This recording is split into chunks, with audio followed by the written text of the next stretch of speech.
Hello people, Carlos Neto do Inglês Conectado. Hoje nós vamos ver o conteúdo sobre os verbos modais. Vamos iniciar uma série de vídeos hoje sobre os verbos modais. E nesse primeiro vídeo a gente vai trazer as características principais destes verbos modais, os modal verbs.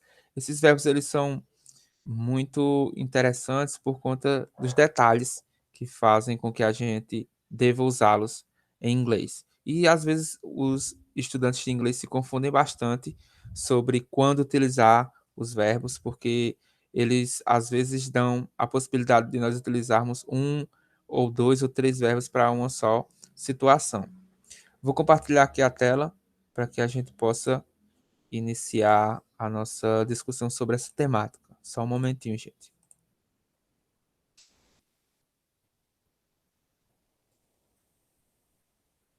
Modal verbs, modal verbs, modal verbs. Então temos aqui os verbos modais e eles são um tipo de verbo, eles são uns tipos de verbos em inglês que possuem umas características bem especiais, que diferenciam eles dos outros verbos. Eles não seguem as mesmas regras, eles não precisam utilizar verbos auxiliares, por exemplo.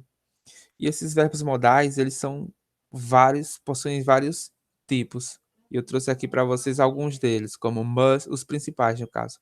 Must, may, can, could, might, ought, will, shall and should. Cada um tem uma especificação e nós vamos ver cada um deles nos vídeos que vamos postar aqui em seguida, na sequência. Mas hoje, o que eu quero trazer para vocês são as principais características desses verbos.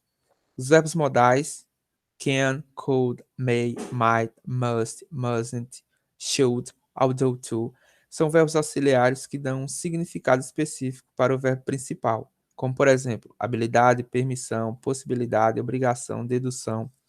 Então, aqui nesse primeiro parágrafo, a gente vê que os verbos eles são bem especiais e possuem vários sentidos. Eles podem ser utilizados em diversas formas, em diversas situações. Por isso que é importante a gente saber utilizar cada um deles. E vamos analisar aqui as características gerais. A primeira, não tem infinitivo. Ele não é utilizado no infinitivo. Os verbos no infinitivo em inglês, eles recebem a preposição to, na frente deles. Isso não acontece com os verbos modais. Você não vai ver eles no meio das frases com o to no infinitivo. Eles não têm essa característica. Outro ponto, não tem conjugação regular ou completa. Não tem conjugação regular ou completa. Isso é em relação a verbos no passado. Quando o verbo é utilizado no passado, você não tem aquele, por exemplo, aquela adição, por exemplo, do ed no final do verbo, como os verbos regulares comuns em inglês. Ou quando ele vai para o passado, ele não tem uma irregularidade e se transforma totalmente ou parcialmente. Ele não tem esse ponto aí em relação aos verbos no passado. E eles não necessitam de outros verbos auxiliares. É bem comum a gente ver que em inglês muitas vezes necessitamos do does para fazer perguntas. Um dos verbos auxiliares, né? Do e does. Eles sempre são utilizados para perguntas. E quando a gente utiliza o verbo modal, não precisamos fazer isso porque ele mesmo é que é utilizado para fazer perguntas, para fazer negações. Por exemplo, na negativa, que tem o didn't, a gente não precisa também utilizar com os verbos modais, nenhum outro verbo auxiliar.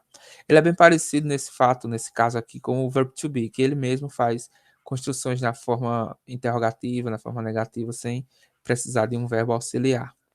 O terceiro ponto, são seguidos pelo verbo principal sem o to, bem parecido com a parte do infinitivo, e não recebem S, ES ou IES na terceira pessoa do singular do presente simples. Nesse caso aqui, em relação a o he, she e it. He, she e it, que com muitos verbos eles sempre têm que ser adicionado esse tipo de regra. S, ES, IES. Mas no caso dos verbos modais, eles não precisam desse tipo de regra de adicionar S, ES e IES. Então, eles são bem especiais mesmo, esses verbos modais. E vamos conhecer aqui esses verbos modais que eu coloquei para vocês. Temos aqui o must. O que é que ele significa? Tradução dele, deve. E ele é utilizado para indicar obrigatoriedade, necessidade e dedução. Vocês vão ver que muitos dos verbos eles têm dois ou três possuem a mesma funcionalidade. E o que é que vai diferenciar é justamente o contexto que ele vai ser utilizado. May significa pode ou poderia. Ah, usamos o verbo modal may para indicar possibilidade, permissão ou pedido. Can também significa pode ou consegue, quando a pessoa consegue fazer alguma coisa, tem a habilidade de fazer algo.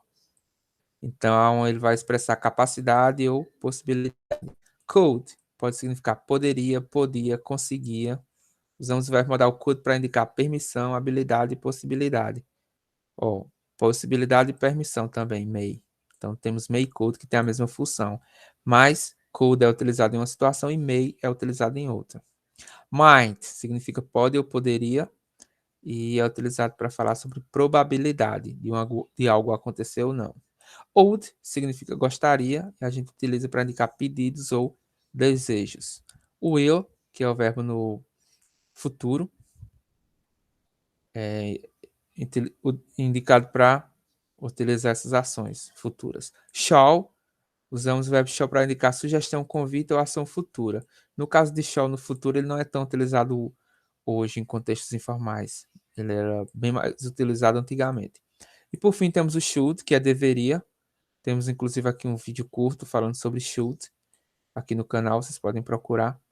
Ele é utilizado para indicar aconselhamento, recomendações ou sugestão. Ok, gente, o objetivo do vídeo de hoje era esclarecer para vocês esses fatos dos verbos modais, principalmente suas características, e nos próximos vídeos nós vamos ver com mais detalhes cada um destes tipos de verbos modais, ok?